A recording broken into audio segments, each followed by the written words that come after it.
Nandito tayo sa may SM Molino. Alam nyo mga karepa, nag-open na pala itong flyover dito na ilang dekada nang ayun o ilang dekada nang di nabubuksan, hindi pinapadaanan. So, paano masabi? so ito yung nagbabiral sa social media dito sa Molino, na open na pala yung flyover dito.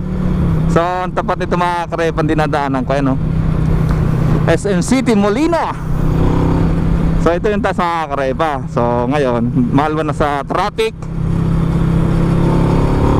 At kung pupunta kayo mga karepa ng Las Piñas, pwede na kayong dumiretso dyan, oh. Hindi na kayo pwede naman kayong dumaan sa ilalim, pero mas maganda dito sa taas, diretso yung biyahe. So every pagpunta ko dito kay Commander, every weekly nandito tayo sa Molino kasi baby time yung mga karepa.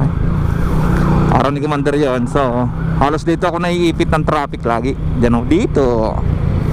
So ngayon, pauwi na tayo ng pauwi na tayo kasi galing tayo ng Maynila. Huli na ako ni Kuya, oh. Kuya Len mo, Kuya. Pakita ko sa inyo mga karepa, napakasulit ang kalsada dito, oh. Diyan, yung kabilang yan kanan na yun mga karepa. Ano yan, papuntang Danghari. Ang labas Imos naman. So ito naman papuntang Paliparan. Oh. Tapos yung kabila na yon, papunta yon sa may Vista Mall, papunta ring San Pedro, Laguna. So ito yung nagbabiral, nagtitrending sa social media, na hindi matapos-tapos ng flyover na to, no, SM Molino.